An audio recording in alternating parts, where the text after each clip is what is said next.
to make sure na patas, we have to make sure na may due process, we have to make sure that it is fair. It is very clear in the Constitution of the Philippines that the presiding officer is the Senate President. Section 3, paragraph 6 of Article 11 of the 1987 Constitution, the Senate shall have the sole power to try and decide all cases of impeachment. When sitting for that purpose, the senator shall be on oath or affirmation. When the President of the Philippines is on trial, the Chief Justice of the Supreme Court shall preside, but shall not vote. No person shall be convicted without the concurrence of 2/3 of all the members of the Senate. I will go to that other 2/3 inquiry later on because this is another threshold issue, Mr. President. But to further the point of order with the indulgence of Senator Lacson so that we can discuss this intelligently. On the final question of whether impeachment, on the issue of who shall preside, under the Constitution, it may seem that it does not say who should preside. But if you look at the records of the Constitutional Commission, number 40, 26 July 1986, the framers deliberately chose the phrase, sorry, Mr. President.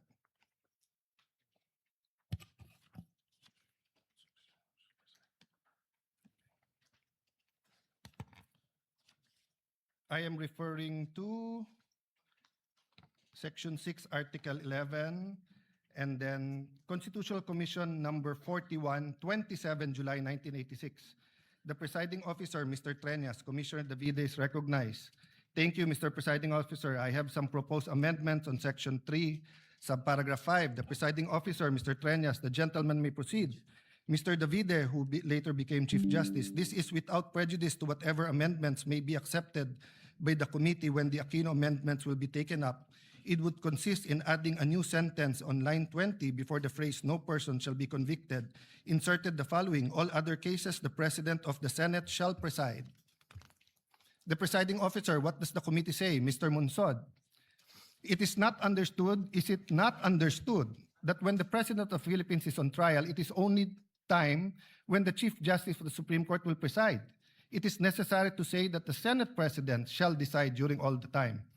Presiding Officer, Mr. Davide, Mr. Presiding Officer, I precisely presented this because we had a distinction when it comes to the Chief Justice Supreme Court. But with that clarification, that in all other cases, it should be the President of the Senate who shall preside, I withdraw my amendment.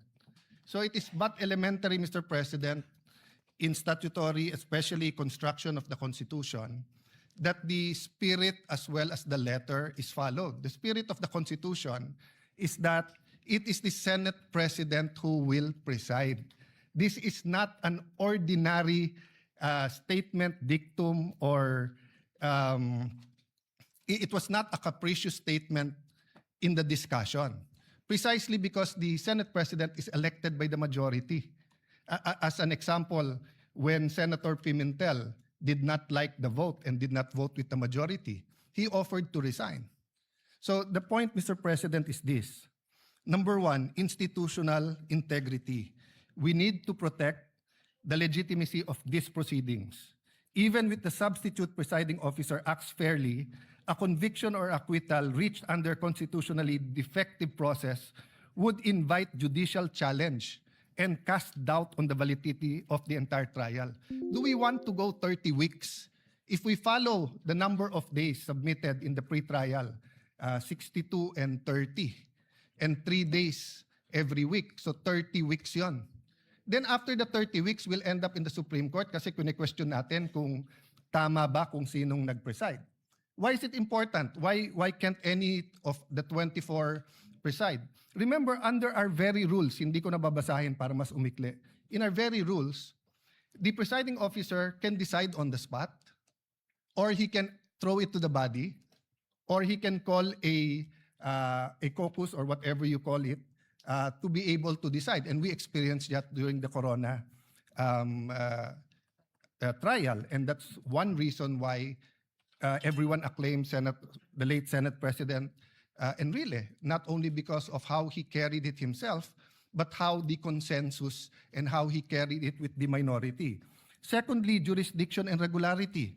The Senate's jurisdiction over an impeachment trial is constitutional. The exercise of jurisdiction must conform to the Constitution, and the Senate's validity adopted impeachment rules. We cannot say we're following the Constitution, then we will not follow the Constitution.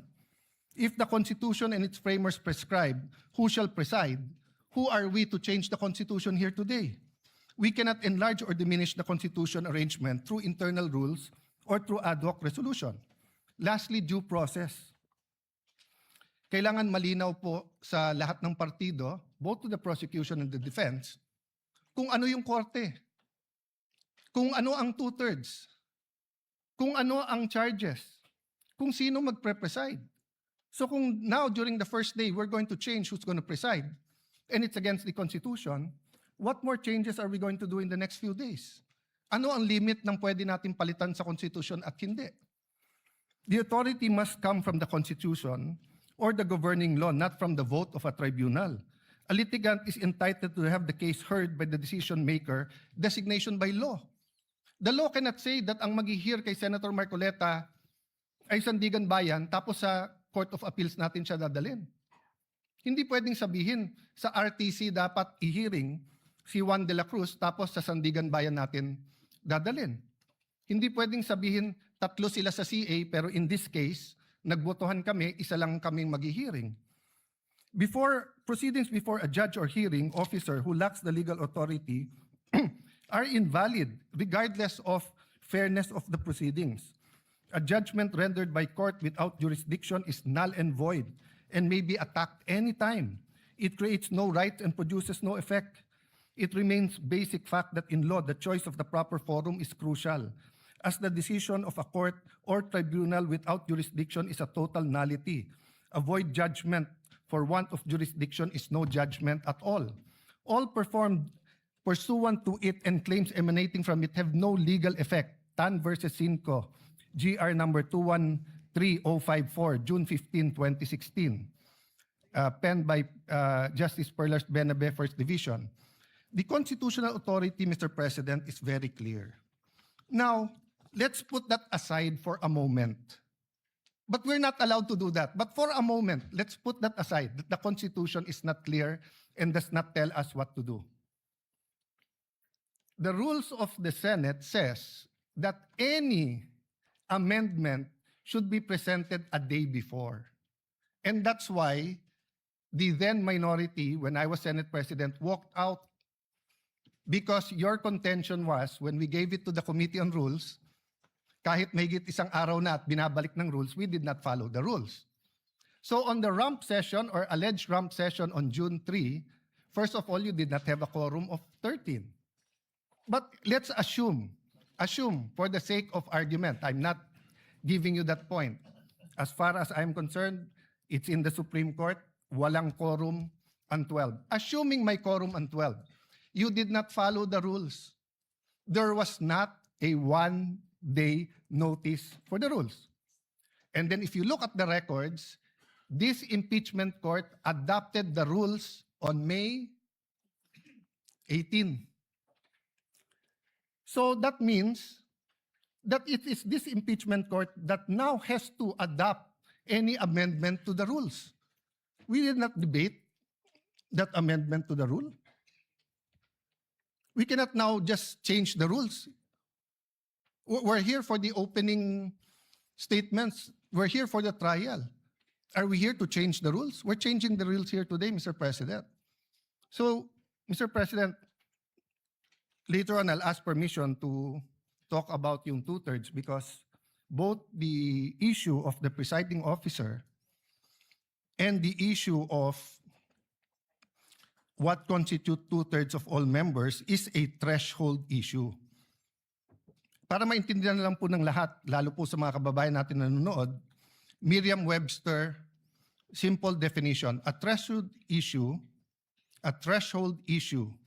is a preliminary question, minimum requirement, or foundation condition that must be met or resolved before proceeding to the substantive merits of a case, project, or process. In this initial criteria, if this initial criteria is not satisfied, further action is typically dismissed or halted. I want to avoid that this impeachment trial will be declared null and void. I want to avoid walkouts. I want to avoid any delays, Mr. President. The Senate President is more than capable. He said he is willing. He said he is ready. He has been in many situations in his life that people say you cannot do it, but he is done well. He has studied. So what is the issue? Why do we have to vote for a presiding officer, Mr. President? Why can't we follow the Constitution? So the point of order, Mr. President, is that amending the rules, implementing a null and void rule, and violating the Constitution will endanger this whole hearing, Mr. President. So please rule on the point of order, and I hope that the Senate President, who is more than able, will preside. Thank you to the gentleman from Taguig. Before I express my views on the matter, let me just put into the record the facts on when we amended Rule 2 of the Rules of Procedure on the impeachment trials. On June 3, 2026, Senator Juan Miguel Zubiri proposed Senate Resolution number 430, and that was adopted during that time.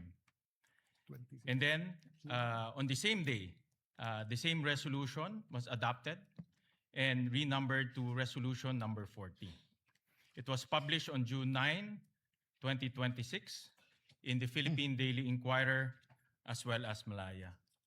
During that time, in June 3, when we amended the rules, everyone had the opportunity to express their views regarding the proposed resolution.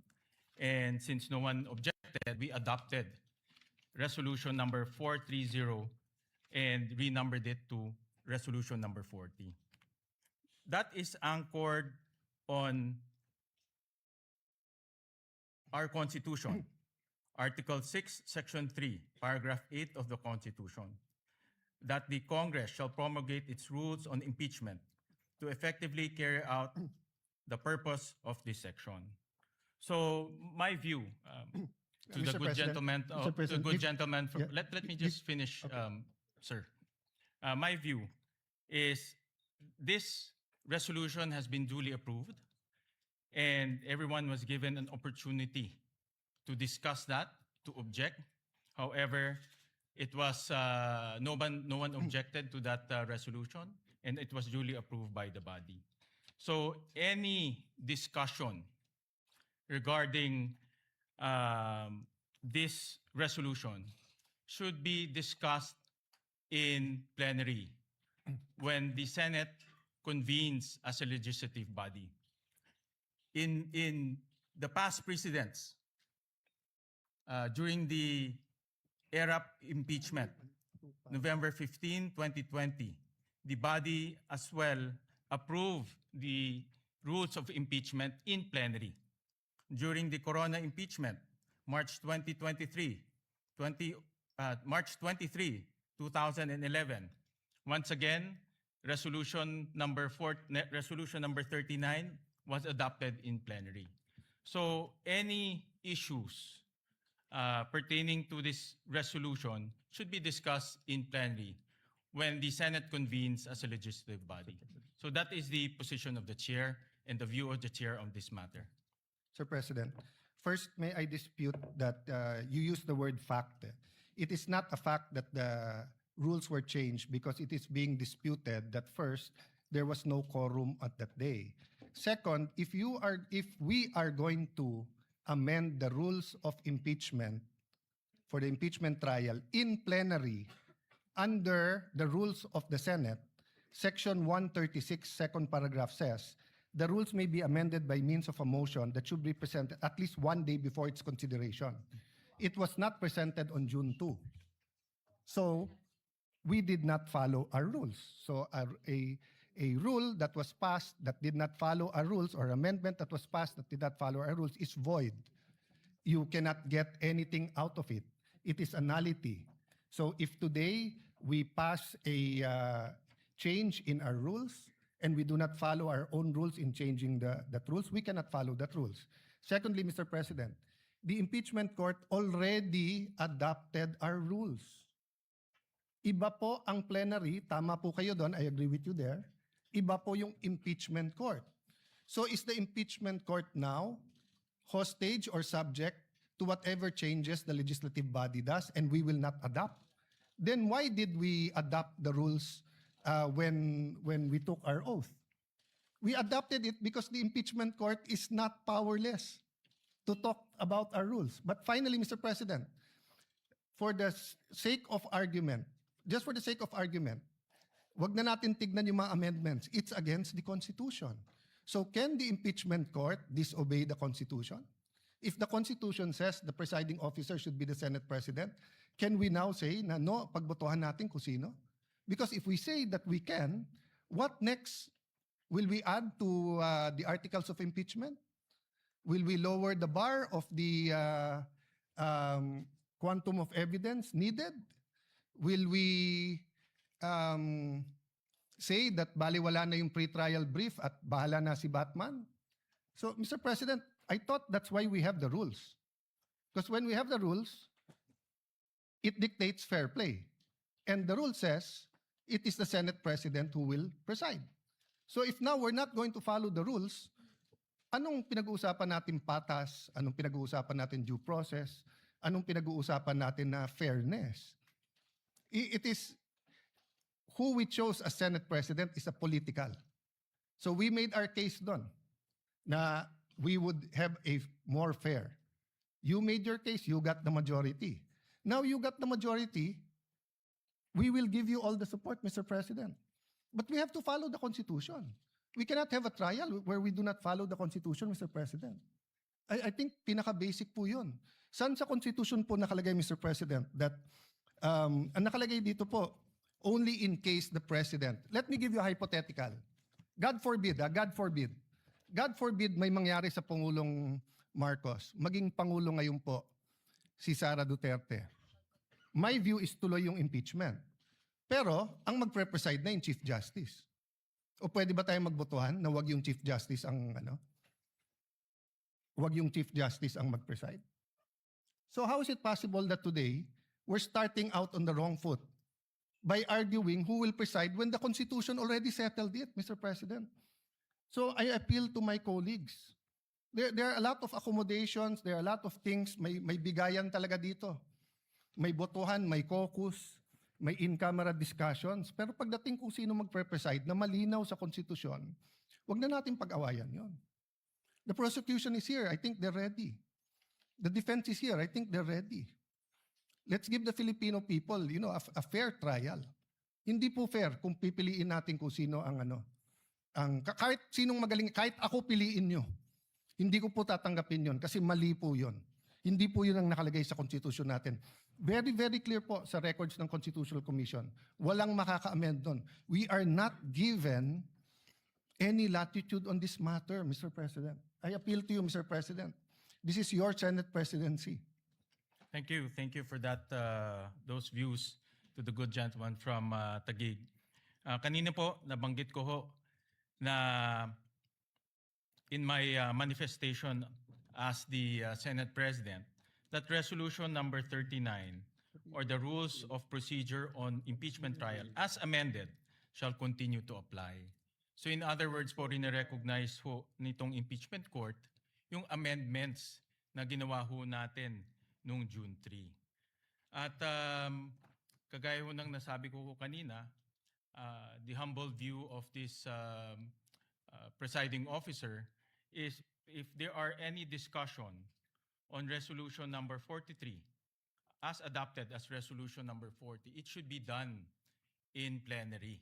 Because doon ho natin in-amend doon ho natin in-adopt yung impeachment rules of impeachment, doon rin ho natin inamendahan.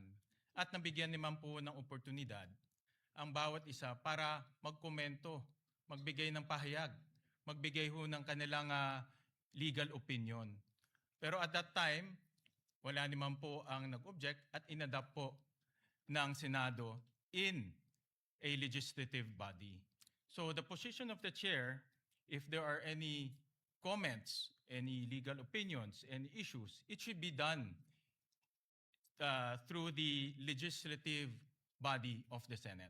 Mr. President, there is no conflict, Mr. President, with your permission, Mr. President. There's no conflict. If you want to discuss it, in 3 weeks may session na tayo. So all we have to do today is follow the Constitution. You preside. Then pagdating ng plenary, then we can debate whether we are allowed to amend the Constitution or not. Because, Mr. President, that's why I premise this not as a parliamentary inquiry or as a point of information or whatever we may call it. That's why it's a point of order.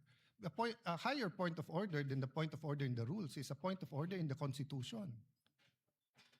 The Constitution says it is the Senate President who will preside. So are we saying now, Mr. President, that the rules can amend the Constitution? Is that the ruling of the chair? Before I make my final ruling on this matter, may I recognize the gentleman from Pampanga, Senator Kiko Pangilinan. Thank you, Senate President. Mr. President, with all due respect, the Constitution does not provide that the Senate President must preside in cases of impeachment trial. What the Constitution provides is that when the President is undergoing impeachment, going through the trial, is being tried, the Chief Justice must preside. Nowhere in the Constitution, in the provisions on public accountability and impeachment, does it say that the Senate President must preside when the Vice President is under trial or any other impeachable officer. And precisely because of this, and precisely because the Constitution likewise allows Congress, not the impeachment court, Congress, to promulgate its own rules, which is what the Senate did in June 3. We proposed amendments to the rules under our rulemaking power, which, by the way, was subsequently ratified when we convened in a special session on June 17. The June 3 journal was ratified unanimously on June 17 when we had our special session. And in the June 3 minutes and the journal, precisely we approved the amendments to the rules. This was further ratified on June 17. Therefore, it is considered regular.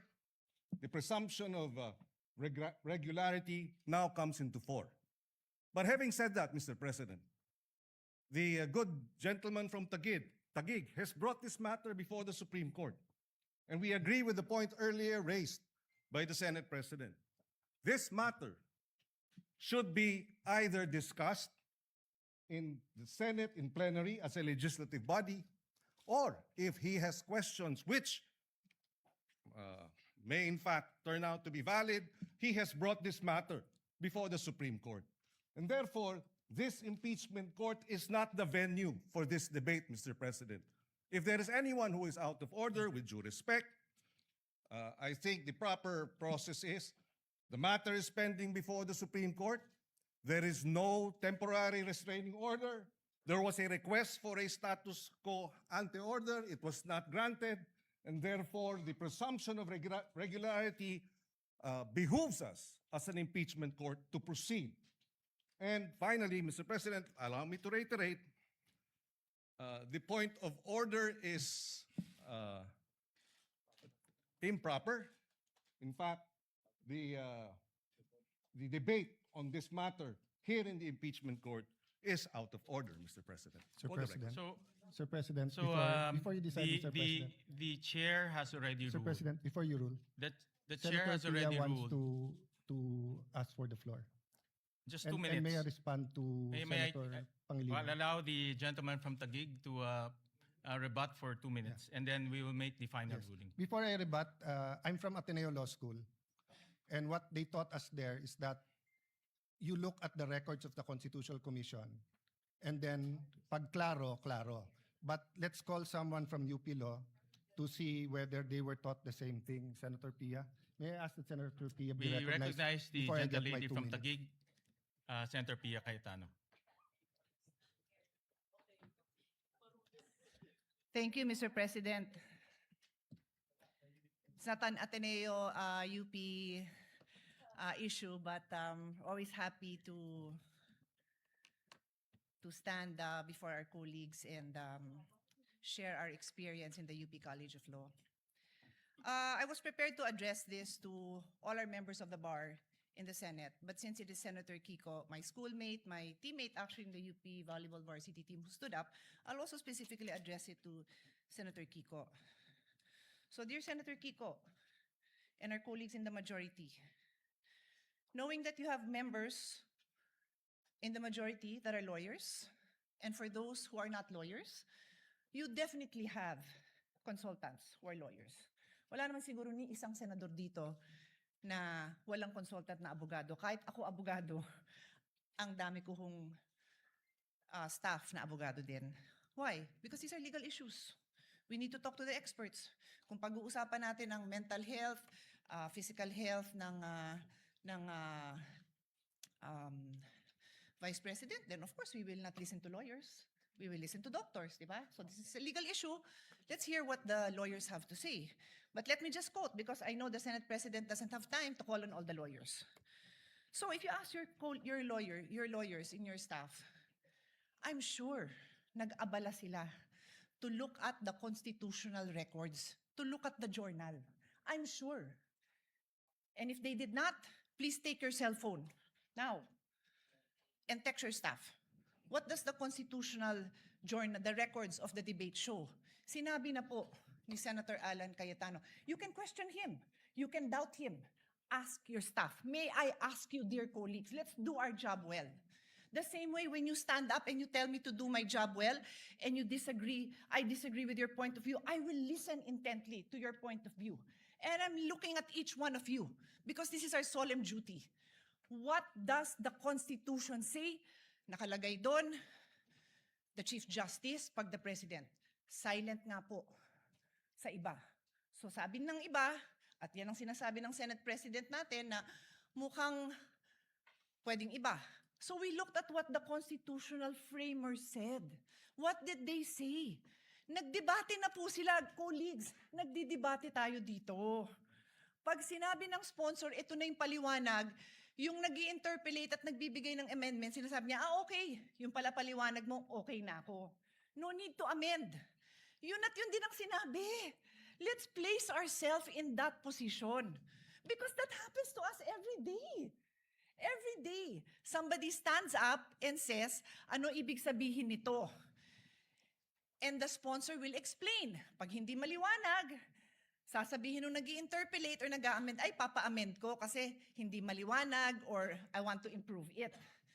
Pero kung nagkaintindihan naman, okay na. Eh yun nga yung binasa, tanungin nyo naman po yung staff nyo. Or let's pause, let's all get a copy. Let's show it. Because this is the foundation of this trial na tama yung nakaupong presiding officer. So that's my first point. Mag-abala naman tayo. Read it yourself, ask your staff to print a copy. In fact, on that note, may I ask Senator Alan's staff to print a copy and give it to all our colleagues. Mabilis lang yan, hindi na yan mapapatagalan. Show it. We can take judicial notice naman po siguro of it. Siguro naman, alam na natin ang ibig sabihin ng judicial notice. You can go to the actual records. Nandito na makakuha naman natin yun kung pagdududahan nyo yung ipapaprint ko. So that's my first point.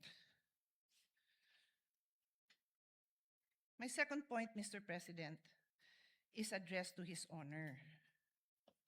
If His Honor will insist that we have to call a regular session, we have to be in session to amend the impeachment rules, Eh di tawagan niyo po ang Malacanang. Nagpa-special session naman po siya, di ba, with all due respect, to pass the National Orchid Law. To pass, what else? Ano, tatlo yun eh. Oo nga, yun nga, yung waling-waling as National Orchid, ano pa yung dalawa? No, I know, I'm not questioning it. I'm saying that there was a special session called to pass 3 laws. Naalala ko yung waling-waling because I love it. This is important. O ano pa yung dalawa? Unfortunately, hindi ko na maalala. Dalawang naturalization. Sports-minded po tayo. Love po natin yun. Nagkaroon ba ng laban between now and July para mag-special session tayo para doon? Hindi ko alam. But in any case, ito importante to, di ba? E di kung pa-i-insist nyo na yung impeachment amendment na yan kailangan gawin ng special session, eh, mapapatawag tayo ng special session. Mukha namang very supportive naman ang Malacanang sa majority. Di ho ba? Pero I take the position that we are in impeachment court. We are already in impeachment court. Therefore, the amendments must happen here. Medyo common sense din naman po yan. I rest my case. Yun lang po. But as soon as the copies come, I will give it to you. Colleagues, look at it. Huwag tayong majority-minority botohan. Ayusin natin yung pagboboto natin dahil pinapanood tayo, pinapaniwalaan tayo, at umaasa sa atin ang taong bayan. Maraming salamat po. Once again, it is, again, before the chair rules, let me acknowledge a former Senate President, Senator Tito Soto. Thank you, Mr. President.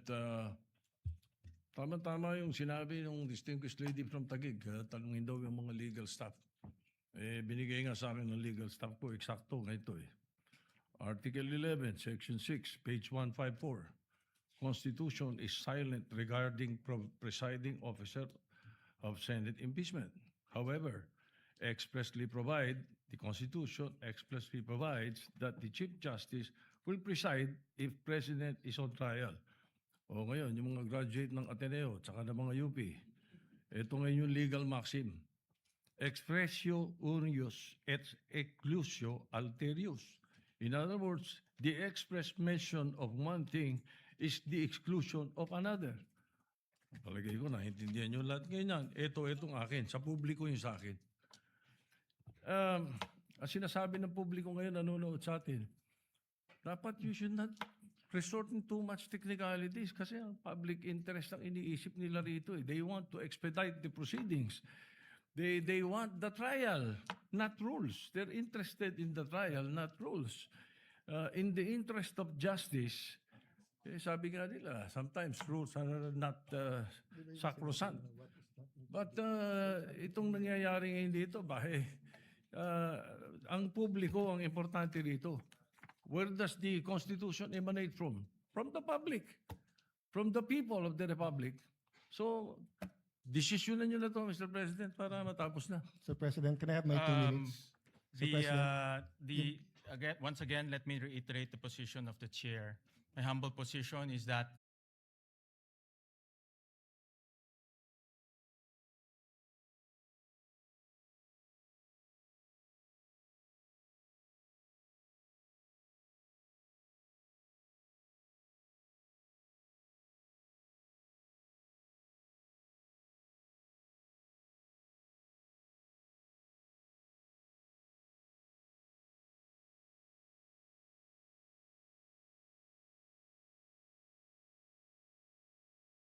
this matter should be discussed during plenary. The vote will proceed without any explanation. President. And after Under that, the we will rules- allow the gentleman from Taguig to explain his vote. Mr. President, So we call for Mr. President, a division of the President. House. So those who are Sir President, Mr. President, when The- you wait, object, the- you're those- allowed to explain your Senator- objection and state Senator your objection. Lacson is recognized. Thank you. Your Honors, pursuant to Rule 2 of the Rules of Procedures on Impeachment Trials, as amended, I move to elect Senator Judge Francis Joseph Guevara Escudero as the presiding officer of this impeachment court.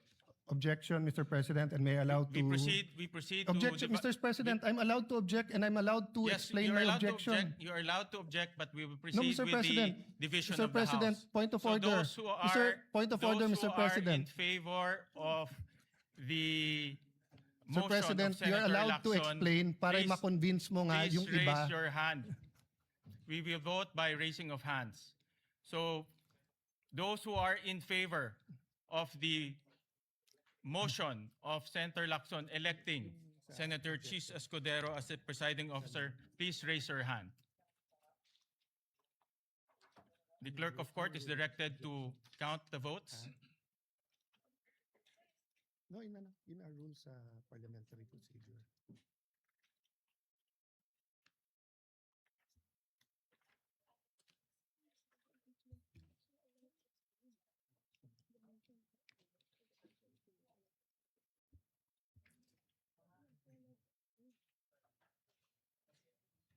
How many? How many? Explain my vote, Mr. President. Hold on, allow the chair to make a ruling. Those who are against to the motion of Senator Lacson electing Senator Chis Escudero as the presiding officer, please raise your hand.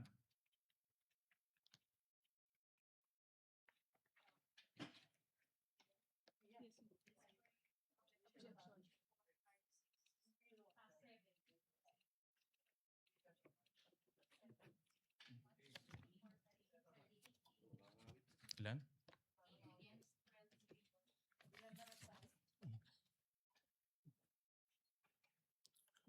The official count is 12 in favor, 8 against. The majority, those who are in favor, has it. Sir President, The may I court explain? resolves to elect Senator Chis Escudero as presiding officer of the impeachment court. The duly elected presiding officer shall, under the same oath taken on May 18, 2026, immediately assume and exercise all powers, functions, duties, and prerogatives pertaining to or vested in a person presiding over the impeachment trial under the rules of procedure on impeachment trials, as amended, and shall give full effect to the powers inherent to the courts under Rule 135, Section 5 of the Rules of the Court. Sir President, may I now explain my vote? You are allowed to explain your vote. You Sir have 2 President, minutes. first of all, we cannot violate the Constitution. We put the whole impeachment trial at risk here. What Senator Tito Soto, former Senate President, what his staff did not tell him is that there is such a thing as procedural due process, and that who presides goes into due process and fairness. The Latin term that he mentioned was for enumerations. That when there are enumerations at hindi kasali doon, in this case, there was a statement that in only one case it would be the Chief Justice, because member of the Constitutional Commission who became Chief Justice, Davide, was going to amend precisely the Constitution to state the Senate President shall preside. But upon explanation by the sponsor that it is understood that it is the Senate President, then it should be the Senate President. And dun sa sinabi ni Senate President Soto that ang gusto ng tao ay mag-umpisa na, precisely, kanina pa dapat tayo nag-umpisa kung nag-preside ang Senate President. Secondly, this is when you have threshold issues, issues that go into due process fairness. If we're going to say that ang gusto ng tao i-convict na lang, then let's just blurt it out.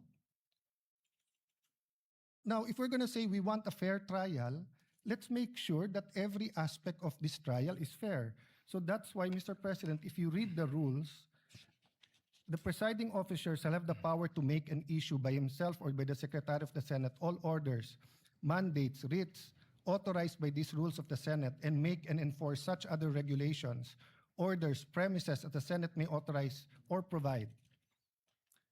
Nandito din, Mr. President, that the Senate President may by himself, or bottom line, Mr. President, pwedeng mag-decide ang Senate President o sa atin.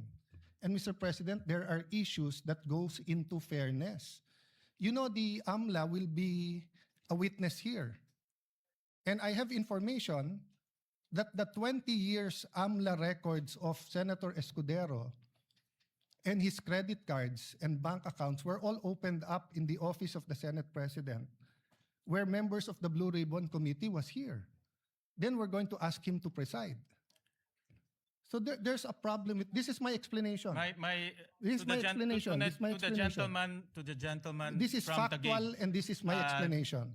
So I will stop there. With all I- due respect, your statement's already out of order. It has nothing to do with the topic on hand. No, Mr. And President. the presiding officer will strike off. It has the- all to do with this. Will strike It off has all to do. the I do not, statements Mr. President, pertaining to Senator Mr. Escudero. President, kaibigan ko si I Senator direct the Escudero. stenographers to I strike don't off doubt these him. statements. He is the victim here. I'm not doubting him. I'm not doubting he will be fair. I am saying, we will want a fair suspend the trial or not, session Mr. for a few President? minutes to request the presiding officer, Senator Chis Escudero, to ascend the rostrum. Session Mr. suspended. President,